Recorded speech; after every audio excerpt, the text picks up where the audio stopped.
Star Wars, DC, Marvel जैसे pop culture merchandise खरीदने के लिए redwolf.in वेबसाइट को विजिट करें।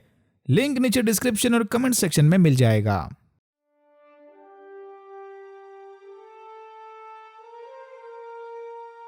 अगर आपने ऑलरेडी एपिसोड 1 to 4 का रिकैप देख लिया है तो चैप्टर्स देखकर सीधा एपिसोड 5 वाले सेक्शन पर पहुंच जाना। अगर इस वीडियो को पहली बार देख रहे हो तो बिना स्किप किए कंटिन्यू करना। एंडोर सीजन 1 शुरू करते हैं फ्लैशबैक सीन से। नन्ना कैसियन एके कासा अपने 7 छोटे बच्चों के साथ किनारे के कबीले में रह रहा था। तभी अचानक से एक शिप इनके प्लैनेट पर क्रैश हो गई। कासा अपनी छोटी बहन कैरी को कैंप में छोड़कर बाकी बच्चों के साथ शिप की छानबीन करने चला गया। देख के लग रहा है कि इनके प्लैनेट पर कोई बड़ा सा माइनिंग प्रोग्राम चला था। ये शिप शायद इसी माइनिंग फैसिलिटी में लैंड होने वाली थी। क्रैश लैंडिंग साइट पर पहुंचकर सबने देखा कि इस एक्सीडेंट में बहुत सारे लोग मारे गए। फिर इनके लीडर हिम्मत दिखाकर बॉडीज को चेक करने गई। तभी उनमें से एक बंदे को होश आ गया और उसने बिना कुछ सोचे समझे उस लड़की को ब्लास्टर से मार दिया। ये देखकर कबीले के बाकी बच्चों ने ब्लो डार्ट से उस ऑफिसर पर हमला कर दिया। ढेर सारे डार्ट्स खाने के बाद आखिरकार उस ऑफिसर ने दम तोड़ दिया। कबीले के बाकी बच्चे फौरन उनके लीडर को उठाकर कैंप ले गए। देख के लग नहीं रहा था कि ये जिंदा बचेगी, लेकिन कैसियन वहीं रुककर शिप की तलाशी लेने चला गया। अंदर जाकर कैसियन गुस्से में शिप में तोड़फोड़ मचाने लगा। इसी दौरान 2 स्कैवेंजर हंटर्स मारवा और क्लेम इस शिप में सामान चुराने आए थे। अंदर कैसियन को अकेले तोड़फोड़ मचाता देख मारवा ने उसे गोद लेने का फैसला किया। कैसियन के कबीले ने जिसे मारा था वो रिपब्लिक का ऑफिसर था, लेकिन इसके यूनिफॉर्म पर तो डुकू का सिंबल बना था। शायद इसके बारे में हमें आगे कुछ पता चले। रिपब्लिक अब किसी को जिंदा नहीं छोड़ने वाली। फिर कैसियन की जान बचाने मारवा उसे जबरदस्ती अपने साथ किनारी से बाहर ले गई। उस दिन से लेकर आज तक कैसियन उसकी छोटी बहन को ढूंढ रहा था। Now back to the present time. Present time यानी शो का present time 5 BBY battle of Yavin के 5 साल पहले। तो जो लोग नहीं जानते, स्टार वॉर्स का कैलेंडर BBY के अराउंड चलता है। BBY मतलब before battle of Yavin. Battle of Yavin यानी वो बैटल जिसमें लूक स्काईवॉकर ने फर्स्ट डेथ स्टार को तबाह किया था। सिंपल भाषा में Star Wars the new hope के इवेंट से 5 साल पहले की कहानी। ओके 5 BBY में अडल्ट कैसियन एंडोर अपनी बहन की तलाश में प्लैनेट मोरलाना 1 चला आया। इससे खबर मिली थी कि यहाँ के एक ब्रोथल हाउस में किसी ने कैरी को देखा था। ब्रोथल की रिसेप्शनिस्ट ने एंडोर को बताया कि यहाँ एक किनारी लड़की काम तो करती थी, लेकिन वो अचानक से गायब हो गई। अनफॉर्चुनेटली इस मामले में वो एंडोर की और मदद नहीं कर सकती। अच्छा होगा कि वो जल्दी से जल्दी यहाँ से चला जाए। पास बैठे 2 प्रीमोर सिक्योरिटी गार्ड्स को एंडोर के बर्ताव पर थोड़ा शक होने लगा। ये प्रीमोर अथॉरिटी इंपीरियल फोर्सेस से काफी अलग हैं। इनके जुरिस्डिक्शन में सिर्फ फ्री ट्रेड सेक्टर या मोरलाना सिस्टम का इलाका आता है। मोरलाना स्टार सिस्टम में मोरलाना 1 और फेरिक जैसे प्लैनेट हैं। इन शॉर्ट आप इनको फ्री ट्रेड सेक्टर की प्राइवेट पुलिस समझ लो। फिर वो दोनों प्रीमोर इंस्पेक्टर्स एंडोर के पीछे पीछे ब्रोथल से बाहर चले आए। एंडोर चुपचाप यहाँ से निकलने वाला था, लेकिन गार्ड्स को इससे बदला लेना था, क्योंकि ब्रोथल हाउस में रिसेप्शनिस्ट ने इनसे पहले एंडोर के साथ बात की थी। यहाँ चली हाथापाई में एक गार्ड एक्सीडेंटली एंडोर के हाथों मारा गया। फिर अपने गुनाह को छुपाने एंडोर ने दूसरे गार्ड को भी मार दिया। गार्ड्स को मारने के बाद एंडोर भागकर प्लैनेट फेरिक्स चला आया, जहां एंडोर और मारवा के फैमिली ड्रॉइड B2 इमो ने इसे बताया कि एंडोर का दोस्त ब्रासो उसे ढूंढ रहा था। फिर एंडोर B2 इमी को चुप कराकर ब्रासो से मिलने चला गया। एंडोर ने ब्रासो को पट्टी पढ़ाई कि अगर किसी ने इससे पूछा तो वो उसे बताए कि पिछली रात एंडोर ब्रासो के साथ था। बेसिकली एंडोर यहाँ अपने लिए एलिबाई बना रहा था। यहाँ से निकलकर एंडोर बिक्स कलीन से मिलने चला गया। बिक्स यहाँ के लोकल शॉप में मैकेनिक है, जो साइड में इलीगल स्मगलिंग का काम भी करती थी। एंडोर को जल्द से जल्द ब्लैक मार्केट में एक डिवाइस बेचना था, लेकिन बिक्स ने इसे समझाया कि सामने वाली पार्टी सिर्फ एक डिवाइस खरीदने के लिए यहाँ नहीं आने वाली। फिर एंडोर ने इसे बताया कि वो डिवाइस कोई आम ऑब्जेक्ट नहीं, बल्कि इंपीरियल शिप से चुराया untraceable NS9 star path unit है, जिसका यूजर आसपास के किसी भी इंपीरियल कोऑर्डिनेट को आसानी से ढूंढ सकता था, वो भी बिना ट्रैक हुए। ये सुनते ही बिक्स फौरन मान गई। बिक्स और एंडोर को खुसफुस करता देख उसके बॉयफ्रेंड टिम को थोड़ा शक होने लगा। बिक्स फौरन टॉपिक चेंज करके वहां से बाहर चली गई। फिर बिक्स ने इस टावर में छुपे सीक्रेट कम्युनिकेशन सिस्टम के जरिए अपने ब्लैक मार्केट बायर को मैसेज भेजा। उधर मोरलाना 1 में प्रीमोर का चीफ इंस्पेक्टर हाइन गार्ड्स के मर्डर को रफा दफा करना चाहता था, ताकि उन मर्डर्स की वजह से हाइन का रिकॉर्ड खराब ना हो। ये देखकर डिप्यूटी इंस्पेक्टर सिरिल कान काफी गुस्सा था।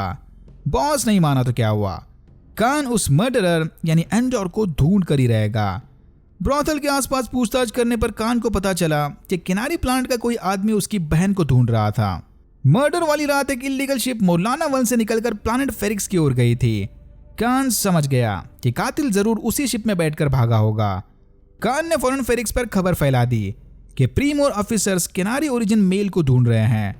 ये न्यूज सुनकर एंडोर के सारे क्लोज फ्रेंड्स समझ गए कि यहाँ पक्का कैसियन एंडोर की बात हो रही होगी। ब्रासो ने ही मन में सारी कड़ियां जोड़ ली तो एंडोर मर्डर की सजा से बचने इससे झूठ बुलवा रहा था। बार बार बिग्स को चुपके से एंडोर से मिलता देख टिम काफी गुस्सा था। इसने भी भांप लिया कि पक्का वो मोस्ट वांटेड किनारी मेल एंडोर ही होगा। फिर कैसियन से बदला लेने टिम ने चुपके से उसकी खबर कान को दे दी। मर्डरर की आइडेंटिटी पता चलते ही कान इंस्पेक्टर मॉस्क के साथ फेरिक्स चला गया। मॉस्क भी एंडोर को इंसाफ दिलाने तक चैन से नहीं बैठने वाला। B2M ने एंडोर और मारवा को खबर दी कि प्रीमोर ऑफिसर्स किनारी मेल सस्पेक्ट्स को ढूंढते हुए फेरिक्स आए हैं। मारवा को भी पूरा यकीन था कि पक्का एंडोर ने ही कोई बड़ा कांड किया होगा। एंडोर फटाफट सामान जमा करके यहाँ से भागने की तैयारी में था, बट जाने से पहले इसे स्टार पाथ नेविगेटर बीज तो बेचना है। बिक्स का वो खरीदार पार्टनर ल्यूथन रेल समय रहते फेरिक्स पर पहुंच गया। बिक्स ने रेल को बताया कि एंडोर के अरेस्ट वारंट की वजह से इनका काम थोड़ा मुश्किल हो गया। इन्हें लगता है कि अभी तक प्रीमोर ऑफिसर्स को एंडोर की आइडेंटिटी नहीं पता, बट थैंक्स टू टिम प्रीमोर उस वांटेड क्रिमिनल की आइडेंटिटी जान चुके थे। रेल के रिकॉर्ड्स के मुताबिक एंडोर फेस्ट का निवासी था। बिक्स ने इसे बताया कि बहुत ही कम लोग एंडोर के असली ओरिजिन प्लैनेट को जानते हैं। रेल यहाँ से निकलकर एक पुरानी फैक्ट्री में एंडोर से मिलने चला गया। बैकअप के लिए एंडोर ने अपने साथ एक ट्रांसमिशन डिवाइस रखा था ताकि जरूरत पड़ने पर यह B2M को कांटेक्ट कर सके। उधर कान और मॉस सिपाही लेकर एंडोर को ढूंढते हुए उसके घर पहुंच गए। इनके लाख कोशिश करने के बावजूद भी मारवा मुंह खोलने को तैयार नहीं थी। तभी एंडोर ने B2M को कांटेक्ट किया। इसी सिग्नल को ट्रैक करते हुए कान को एंडोर की लोकेशन पता चली। रेल एंडोर के चोरी के स्किल से काफी इंप्रेस था। इंपीरियल स्टार पाथ यूनिट को चुराने एंडोर उन्हीं का बेस लेकर इंपीरियल शिप में घुस गया था। वहां के गार्ड्स ने ओवर कॉन्फिडेंस और जबरदस्त ईगो की वजह से एंडोर को इग्नोर कर दिया। एम्पायर के इसी एरोगेंस को यूज करके एंडोर ने बड़ी आसानी से स्टार पाथ यूनिट चुरा लिया। ये सुनकर रेल काफी इंप्रेस था। जल्दी एंडोर के समझ आया कि रेल यहाँ स्टार पाथ के लिए नहीं बल्कि एंडोर को लेने आया था। यहाँ आने से पहले रेल ने एंडोर के ऊपर अच्छी खासी बैकग्राउंड रिसर्च कर ली थी। वो जानता है कि एम्पायर ने एंडोर के अडॉप्टिव फादर यानी क्लेम को सूली पर चढ़ाकर मार दिया था। यानी एंडोर की भी एम्पायर के साथ जाती दुश्मनी थी। रेल चाहता है कि एंडोर उसके स्किल्स को एम्पायर के खिलाफ लड़ने के लिए यूज करे। रेल ने सीक्रेटली कुछ रिबेल्स की टीम बनाई थी। ये चाहता है कि एंडोर भी उस टीम का हिस्सा बने। एंडोर को रेल पर जरा भी भरोसा नहीं था, लेकिन उसके पास दूसरा कोई ऑप्शन भी तो नहीं बचा। तभी प्रीमोर गार्ड्स ने इन पर हमला कर दिया। ये दोनों किसी तरह से अपनी जान बचाकर मारवा के घर चले गए, लेकिन उस लड़ाई में स्टार पाथ यूनिट पीछे ही छूट गया। मारवा के घर पहुंचते ही इन दोनों ने कान को पकड़कर बांध दिया। जैसे ही बिक्स को पता चला कि टिम ने एंडोर की आइडेंटिटी लीक कर दी, वो फौरन उसे चेतावनी देने बाहर भाग गई। टिम भी उसके पीछे चला गया, लेकिन अब काफी देर हो चुकी थी। बिक्स और टिम को इस टाइम बाहर भागता देख कुछ प्रीमोर गार्ड्स ने उन्हें पकड़ लिया। फिर यहाँ चले केओस में एक इंस्पेक्टर ने टिम को ब्लास्टर से शूट कर दिया। टिम भैया जगह पर ही चल बसे। ये देखकर लीडर ने उस इंस्पेक्टर को यहाँ से वापस जाने को कहा। इस जगह से बाहर निकलते वक्त वो इंस्पेक्टर ब्रासो की बिछाई जाल में फंसकर मारा गया। तभी एक इंस्पेक्टर ने कान को ढूंढकर आजाद कर दिया। फिर रेल और एंडोर सारे सिक्योरिटी गार्ड्स को जबरदस्त चूना लगाकर फेरिक्स से बाहर भागने में कामयाब हो गए। रेल ने एंडोर को 2 ऑप्शंस दिए, या तो वो मन चाहे प्लैनेट पर उतरकर भगोड़े की जिंदगी जिए, या फिर रेल के साथ प्लैनेट अल्टानी चलकर एम्पायर के खिलाफ चली सबसे बड़ी लड़ाई का हिस्सा बने। एंडोर को अब भी रेल की बातों पर भरोसा नहीं था। फिर एंडोर का मोटिवेशन बढ़ाने रेल ने उसे ढेर सारा पैसा ऑफर किया। अगर एंडोर इसके प्लान की हाइस्ट में हिस्सा लेने के लिए मान जाता है तो रेल उसे 2 लाख क्रेडिट्स देगा, पैसा भी और एम्पायर को हराने की खुशी भी। उधर कोरोजॉन पर imperial security bureau AKA ISB की मैनेजमेंट मीटिंग चली थी। यहाँ मेजर पैटेगस ने सबको समझाया कि ISB एक हेल्थ केयर सिस्टम की तरह है। इनका काम एम्पायर के खिलाफ गंदगी और बीमारी फैलाने वाले जर्म्स को मारना है।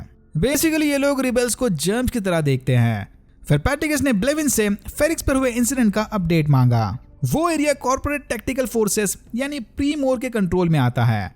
तो इन्हें उसकी ज्यादा खबर नहीं है, ना ही एम्पायर को प्रीमोर के मामले में पढ़ना था। लेकिन फेरिक्स से भागे एक मुजरिम के पास इन्हें स्टार पाथ यूनिट मिला था। ब्लेविन ने इस मामले की छानबीन करने पार्टेगस से परमिशन मांगी। पार्टेगस ने उसे बताया कि इस बारे में वो बाद में बात करेंगे। रेल का ऑफर सुनने के बाद एंडोर ने अपना मन बना लिया था। रेल ने इसे एडवांस पेमेंट के तौर पर ये क्वार्टी सिग्नेट दिया, यानी ये ब्लू एंड व्हाइट कलर का काइबर क्रिस्टल। इनके पूर्वजों ने रकाटन इन्वेडर से लड़ाई जीतने की खुशी में यह स्पेशल पेंडेंट बनाया था, जिसकी वैल्यू 50,000 क्रेडिट्स के आसपास थी। रकाटा एक एंशिएंट प्रजाति का नाम है। इन लोगों ने dark side of the force की मदद से पूरी गैलेक्सी पर कब्जा करने की कोशिश की थी। कहा जाता है कि पहली बार हाइपरस्पेस ट्रैवल भी रकाटा प्रजाति ने इन्वेंट किया था, लेकिन रकाटन का इन्वेजन प्लान बुरी तरह से फेल हो गया। उसी खुशी में गैलेक्सी के एंशिएंट स्पीसीज ने यह क्वार्टी सिग्नेट बनाया था। मिशन पूरा होने तक एंडोर क्लेन का नाम यूज करेगा। अल्जानी पर लैंड होते ही एंडोर फटाफट शेव करके रायल के साथी से मिलने चला गया। रायल ने उसके साथी वेल को बताया कि क्लेम भी इनके ग्रुप को ज्वाइन करने वाला है। वेल की टीम ने इंपीरियल हाइस्ट की फुल प्रूफ प्लानिंग करके रखी थी।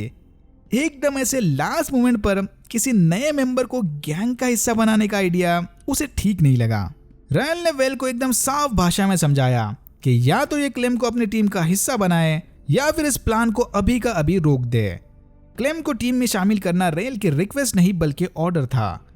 फेरिक्स पर हुए फेल्ड ऑपरेशन के बाद सारे केस पर एम्पायर ने कब्जा कर लिया। ब्लेविन ने प्रीमोर ऑफिसर को बताया कि इनका काम यहीं खत्म हो गया, अब से ये केस ISB हैंडल करेगी। यानी ब्लेविन ने यहाँ खड़े खड़े खान और फेरिक्स मिशन में शामिल सारे ऑफिसर्स को सस्पेंड कर दिया। इस केस के सॉल्व होने तक पूरा का पूरा मौलाना सिस्टम ISB के कंट्रोल में रहेगा। लगता है बेलविन को पार्टेगस से परमिशन मिल गई। वेल ने एंडोर को कैंप ले जाते वक्त उसे कड़ी वार्निंग दी कि वहां पहुंचते ही वो किसी को भी रेल के बारे में नहीं बताएगा। बाकी टीम मेंबर्स को नहीं पता कि सीक्रेटली ये सारा ऑपरेशन रेल चला रहा था। एंडोर को मिलाकर इनकी टीम में अब टोटल 7 मेंबर्स हो गए। ये सारे मिलकर अल्जाने में बनी इंपीरियल आर्मरी पर डाका डालने की प्लानिंग कर रहे थे। उसी आर्मरी की वजह से यहाँ पर टाई फाइटर्स का भी आना जाना लगा रहता था। सुपरवाइजर डेड्रा मीरो भी फेरिक्स वाले केस की छानबीन कर रही थी। मीरो की समझ आया कि स्टार पाथ यूनिट के मुद्दे को उठाकर ये फेरिक्स वाला केस खुद के जुरिडिक्शन में ले सकती है। बाय द वे, मीरो और ब्लेविन के आपस में जरा भी नहीं पड़ती, तो वो खुद से सेम केस पर कतई काम नहीं करने वाले। मीरो चाहती है कि ब्लेविन फेरिक्स का केस उसके हवाले कर दे। ब्लेविन ने इस बात से साफ मना कर दिया। यह सुनते ही मीरो सीधा पार्टेगस के पास चली गई। कुछ देर बाद ही रेल भी कोरोजान चला आया।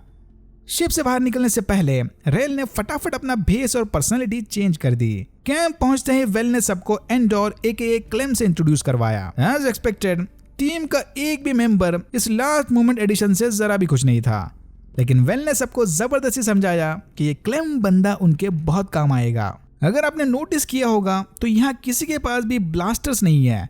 इनके पास मशीन गन जैसे दिखने वाले आम हथियार थे।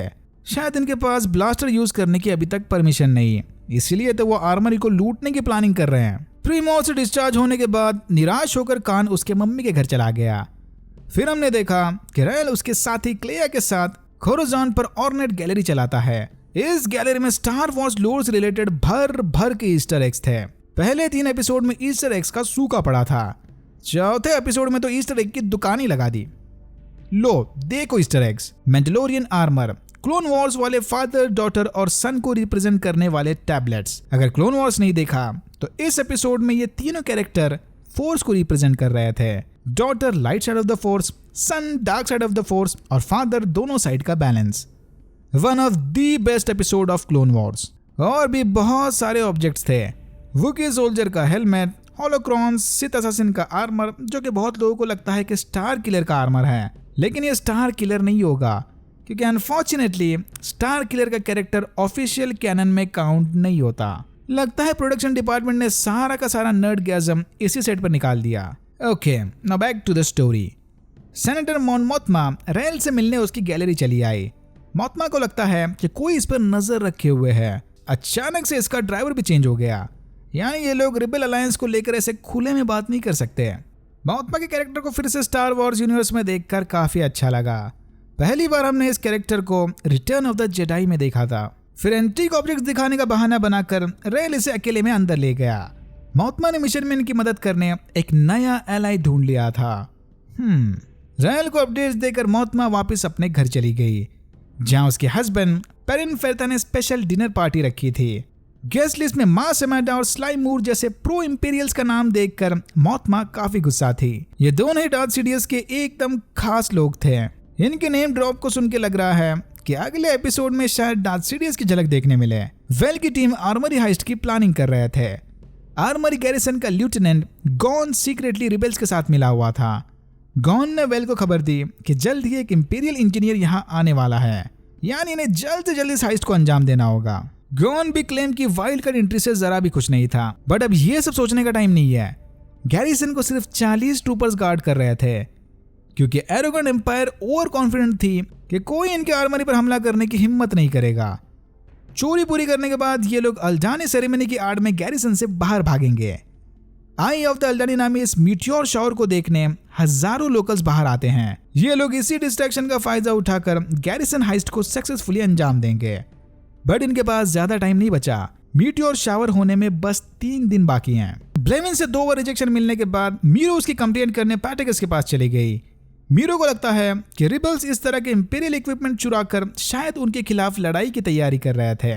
मीरो की रिसर्च के हिसाब से स्टार पाथ की तरह ही और 3 चोरियों के केस दर्ज थे, लेकिन पैटिकस को मीरो की बातें बड़ी ही बेतुकी लगी। अगेन वही एरोगेंस।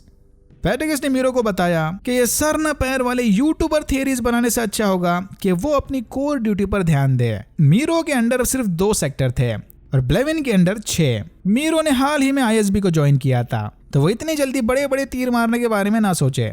क्लेम एके एंटोर के पास टाइम पास करने के लिए टाइम नहीं था। जमानन ने उसे रट्टा मारने के लिए लेआउट और प्लानिंग के डिटेल्स दिए। फेरिक्स पर चली ब्लास्टर फाइट में एंडोर का हाथ जख्मी हुआ था। वेल चाहती है कि क्लेम पहले अपने हाथ का इलाज करे, ये प्लान्स का रट्टा सुबह से शुरू करना। इतना बोलकर वेल कैंप की रखवाली करने चली गई। वेल की रिबेलियन गैंग में ऑलमोस्ट किसी को भी क्लेम पर भरोसा नहीं था। सारे ही क्लेम एके एंडोर को शक की नजर से देख रहे थे।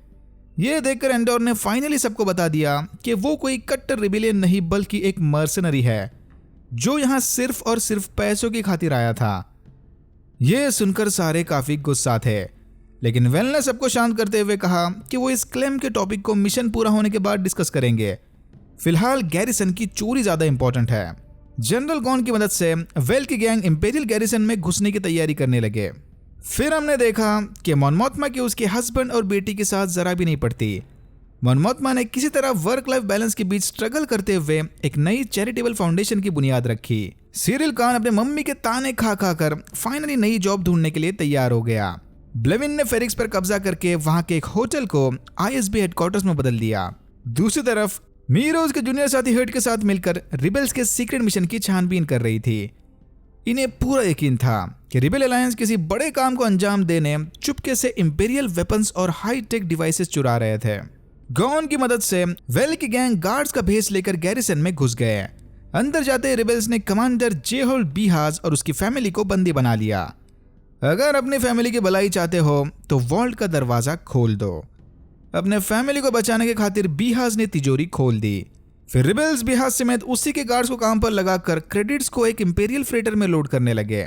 इस मिशन को स्मूथली अंजाम देने रिबेल ने गैरिसन के सारे कम्युनिकेशन बंद कर दिए थे, लेकिन इसी प्रॉब्लम को चेक करते हुए कुछ गार्ड्स वॉल्ट के पास चले आए और रिबेल्स को रंगे हाथ पकड़ लिया। रिबेल्स और इंपीरियल गार्ड्स के बीच चली इस लड़ाई में गॉन और टर्मेन मारे गए। फिर एंडोर, वेल, सकीन और नेमिक समय रहते क्रेडिट से भरा फ्रेटर उड़ाकर वहां से भाग निकले। भागा दौड़ी में सिंटा पीछे ही छूट गई, बट डोंट वरी, ये बाद में आराम से यहाँ से निकल जाएगी। अल्जानी से बाहर निकलते वक्त नेमिक क्रेडिट्स के पायलट से टकराकर बुरी तरह जख्मी हो गया। थोड़ा सोच विचार करने के बाद वेल और एंडोर ने डिसाइड किया कि वो कहीं भी भागने से पहले एक प्लैनेट पर जाकर नेमिक का इलाज करेंगे, लेकिन अनफॉर्चुनेटली नेमिक ने इस काम चलाओ हॉस्पिटल में दम तोड़ दिया। बाहर एंडोर और सकीन उनके फ्यूचर के बारे में डिस्कस कर रहे थे। जल्दी एंडोर समझ गया कि सकीन को रिबेल अलायंस में कोई इंटरेस्ट नहीं था, वो तो बस पैसों और अपनी पर्सनल दुश्मनी निकालने इस मिशन का हिस्सा बना था। सकीन ने एंडोर को ऑफर दिया कि वो दोनों क्रेडिट्स को आधा आधा बांट ले, फिर वेल को यहीं अकेले छोड़कर कहीं दूर भाग जाएंगे। यह सुनकर एंडोर को इतना गुस्सा आया कि उसने सकीन को उधर जगह पर ही मार दिया। अंदर जाकर एंडोर ने वेल को सब कुछ सच सच बता दिया कि इसने सकीन को सेल्फिशनेस की वजह से मार दिया, बट डोंट वरी, वो वेल को कोई नुकसान नहीं पहुंचाएगा। एंडोर को इंपीरियल से चुराए ढेर सारे क्रेडिट्स में कोई इंटरेस्ट नहीं था। ये बस अपने हक का पैसा लेकर रिबल अलायंस से हमेशा हमेशा के लिए अलग हो जाएगा। उतना ही पैसा जितना लूथन ने इसे ऑफर किया था, ना कम और ना ही ज्यादा। जाने से पहले वेल ने एंडोर को नेमिक के लेटर थमा दिए जिसमें उसकी ख्वाहिशें लिखी थी। बेसिकली वेल यहाँ एंडोर को रिबल अलायंस ज्वाइन करने के लिए मोटिवेट कर रही थी, लेकिन एंडोर इसे नो थैंक यू बोलकर वहां से चला गया। हाइस्ट की खबर सुनकर लूथन खुशी से नाचने लगा, तो दूसरी तरफ आईएसबी ने इमरजेंसी मीटिंग बुलवाकर रिबल्स के खिलाफ कड़ी निंदा करने की प्लानिंग शुरू कर दी। सिरिल खान ने अंकल से सेटिंग लगाकर ब्यूरो ऑफ स्टैंडर्ड्स में डेस्क जॉब ज्वाइन कर ली। मीरो बार बार प्रोटोकॉल्स तोड़कर आईएसबी का डेटाबेस एक्सेस कर रही थी। ब्लेविन ने उसे फाइनल वार्निंग दी कि वो अपनी मनमानी करना बंद कर दे। मीरो को अब भी लगता है कि आईएसबी को इसे इंपीरियल हाइस्ट के डेटाबेस एक्सेस करने की पूरी इजाजत दे देनी चाहिए, लेकिन बेचारी को फेरिक्स में चले मामले से दूर रहने की वार्निंग मिली। ल्यूथन का नाम सीक्रेट रखने उसकी असिस्टेंट क्लेया वेल से मिलने चली गई। ये जानते थे कि कैसिन एंडोर जैसे थीफ का खुलेआम आजाद घूमना इनके लिए परेशानी खड़ी कर सकता है, तो ल्यूथन को हाइस्ट वाले लफड़े से दूर रखने क्लेया ने वेल को एंडोर की सुपारी दे दी। फैमिली डिनर पार्टी कम फंड रेजर इवेंट के दौरान मॉन मोथमा ने उसके पुराने दोस्त कॉल्मा से मदद मांगी। कॉल्मा एक बैंकर है। मॉन मोथमा चाहती है कि कॉल्मा पैसा इकट्ठा करने में सीक्रेटली इसकी मदद करे, पर तो मॉन मोथमा के फैमिली फंड्स और प्राइवेट ट्रांजैक्शन पर भी नजर रखने लग गए थे। एंडोर बिक्स और मारवा से मिलने जबरदस्त रिस्क लेकर वापस फेरिक्स चला गया। बिक्स ने एंडोर को बताया कि उसके जाने के बाद से आईएसबी ने सारे प्लैनेट पर कब्जा कर दिया है। स्टॉर्म ट्रूपर्स ने सबका जीना हराम कर दिया था और यहाँ जो कुछ भी हुआ है उस सब के लिए यहाँ के लोग एंडोर को जिम्मेदार मानते हैं। बाहर स्टॉर्म ट्रूपर्स को घूमता देख एंडोर को पुराने टाइम के फ्लैशबैक्स आने लगे। वो टाइम जब क्लोन ट्रूपर्स ने एंडोर के एडॉप्टिव फादर क्लेम को मार दिया था। एंडोर के लाख समझाने के बावजूद भी मारवा फेरिक्स छोड़ने के लिए तैयार नहीं थी। उसे यहीं रहकर बाकी सबकी तरह इंपीरियल फोर्सेस का सामना करना था। यह सुनते ही एंडोर निराश होकर अकेले वापस चला गया। एंडोर कीव गिर्गो की आइडेंटिटी अपनाकर टूरिस्ट लोकेशन नियामोस पर चला गया। 1 महीने तक अय्याशी करने के बाद एंडोर एक्सीडेंटली एक शोर ट्रूपर की नजर में आ गया। शोर ट्रूपर ने एंडोर को देखते ही भांप लिया कि इसके कैरेक्टर में जरूर कोई गड़बड़ है। उसने फौरन एक KX यूनिट ड्रॉइड बुलवाकर एंडोर को अरेस्ट कर लिया। अलझाने वाले हाइस्ट के बाद से एम्पायर ने सारे कानून कड़े कर दिए थे। इन नए रूल्स की वजह से ही जज साहब ने एंडोर को 6 महीने के बदले 6 साल की सजा सुना दी। एंडोर के पास सजा काटने के अलावा दूसरा कोई ऑप्शन नहीं था। फिर एम्पायर ने एंडोर को नारकीना 5 पर बनी एक समुद्री जेल में ट्रांसफर कर दिया। कैदियों को कंट्रोल में रखने यहाँ के फ्लोर पर शॉक पैनल्स लगे हुए थे। एंडोर यहाँ के प्रिजन सेल लीडर कीनो रॉय के अंडर अपनी सजा खत्म होने तक एम्पायर के लिए मजदूरी करेगा। यानी ये प्रिजन कम एम्पायर की हार्डवेयर फैक्ट्री थी, जहां कैदी रोज शिफ्ट में काम करते हुए एम्पायर के लिए यूनिक पार्ट्स बना रहे थे। इन स्पेशल पार्ट्स का असली राज भी सीधा फिनाले में खुलेगा। वेल और सिंटा एंडोर को ढूंढते हुए फेरिक्स चले आए। इन्हें नहीं पता था कि एंडोर फिलहाल जेल में सजा काट रहा था। मारवा की अचानक से तबीयत खराब होने की वजह से बिक्स ने लूथन को कांटेक्ट किया ताकि वो उसकी मदद से एंडोर तक मैसेज पहुंचा सके, लेकिन सिग्नल ट्रैक होकर पकड़े जाने के डर से क्ले के कहने के मुताबिक लूथन ने बिक्स को ब्लॉक कर दिया। लूथन एंटो क्रीगर के साथ मिलकर स्पेल हाउस पर बने इंपीरियल पावर स्टेशन पर हमला करने की प्लानिंग में था। इस मिशन को सक्सेसफुली अंजाम देने सेपरेटिस्ट क्रीगर को थोड़ी और मैन पावर की जरूरत थी। लूथन मदद मांगने सीधा सॉ गरेरा से मिलने चला गया, लेकिन सॉ को लूथन के साइड क्वेस्ट में कोई इंटरेस्ट नहीं था। वो किसी और के मिशन के लिए अपने रिबेल साथियों की जान खतरे में नहीं डालने वाला। लूथन ने इसे समझाने की बहुत कोशिश की कि एम्पायर को हराने के लिए इन्हें साथ मिलकर काम करना होगा, लेकिन कोई फायदा नहीं था। एंडोर के बारे में और इन्फॉर्मेशन निकलवाने मीरो कान से पूछताछ करने लगी। कान इसकी मदद करने के लिए तैयार हो गया, लेकिन बदले में मीरो को इसे अपनी इन्वेस्टिगेशन टीम का हिस्सा बनाना होगा। यह सुनते ही मीरो ने उसका ऑफर ठुकरा दिया। फेरिक्स पहुंचते ही मीरो को पता चला कि ब्लैक मार्केट डीलर बिक्स का एंडोर के साथ कोई कनेक्शन था। यह देखकर मीरो ने फौरन बिक्स को अरेस्ट कर लिया। मीरो डॉक्टर गॉस्ट के बनाए स्पेशल साउंड डिवाइस की मदद से बिक्स को टॉर्चर करने लगी। इस डिवाइस में से निकलने वाली दर्दनाक एलियंस की आवाज विक्टिम्स के दिमाग की बैंड बजा देती थी। बिक्स को लगातार टॉर्चर करके मीरो को पता लगा कि शायद एंडोर अल्जानी वाले हाइस्ट में भी शामिल था। लेकिन इतना टॉर्चर सहने के बावजूद भी बिक्स ने इंपीरियल्स को ज्यादा कुछ नहीं बताया, ना ही एंडोर के बारे में और ना ही ल्यूथन के बारे में। इसी दौरान आईएसबी के कुछ पेट्रोल ऑफिसर्स ने क्रिकर की टीम में शामिल एक पायलट को पकड़ लिया। फिर उस पायलट से इन्हें पता चला कि क्रिकर की रिबल गैंग्स पेल हाउस के पावर स्टेशन पर हमला करने की प्लानिंग कर रही थी। फिर हमने देखा कि वेल एक्चुअल में मॉन मोथमा की कजिन सिस्टर है। वेल ने अपना असली रिबल रूप सबसे छुपाए रखा था। मॉन मोथमा समझ गई कि कोलमा के साथ मिलकर रिबल अलायंस के लिए फंडिंग जमा करना जितना लग रहा था उससे काफी मुश्किल काम होने वाला है। उधर नार्किना 5 की प्रिजन में एंडोर के एक बूढ़े टीम मेंबर उलफ को शिफ्ट के दौरान स्ट्रोक आ गया। प्रिजन के डॉक्टर ने एंडोर और कीनो को बताया कि अब इसे बचाकर कोई फायदा नहीं। स्ट्रोक इतना जोर का था कि उलफ अब कभी 100% रिकवर नहीं हो सकता। इतना बोलकर डॉक्टर साहब ने उलफ को इंजेक्शन लगाकर शांतिपूर्वक मौत दे दी। वापिस जाने से पहले डॉक्टर ने इन दोनों को एक दहला देने वाली खबर सुनाई। तो यहाँ रहने वाले सारे प्रिजनर्स को लग रहा था कि उनकी सजा पूरी होते ही एम्पायर उन्हें आजाद कर देगी। लेकिन प्रिजन के स्टाफ ने गलती से एक रिलीज हुए प्रिजनर को फिर से पास वाले लेवल में शिफ्ट कर दिया, इंडिकेटिंग कि सजा खत्म होने के बाद भी एम्पायर कैदियों को रिलीज नहीं करते बल्कि एक प्रिजन से दूसरे प्रिजन में शिफ्ट करते हैं। अपनी इसी मिसमैनेजमेंट वाली गलती को छुपाने प्रिजन स्टाफ ने उस लेवल के सारे प्रिजनर्स को शॉक देकर मार दिया। एंडोर और कीनो समझ गए कि इस जेल से बाहर निकलने का बस एक ही रास्ता था, सबके साथ मिलकर जेल तोड़कर भाग जाओ। एंडोर के उकसाने के बाद सेल के बाकी प्रिजनर्स भी इस प्रिजन ब्रेक मिशन का हिस्सा बनने के लिए राजी हो गए। एंडोर को अच्छे से पता था कि एम्पायर ने अपने ओवर कॉन्फिडेंस की वजह से इस प्रिजन में भी बस गिने चुने गार्ड्स को ही रखा होगा। ये अगर चाहे तो सही मौका देखकर उन गार्ड्स को बड़ी आसानी से हरा सकते थे। गार्ड्स कुछ ही देर में उलाफ का रिप्लेसमेंट लेकर आने वाले थे। इसी मौके का फायदा उठाकर एंडोर ने चुपके से फैक्ट्री फ्लोर पर पानी लीक कर दिया।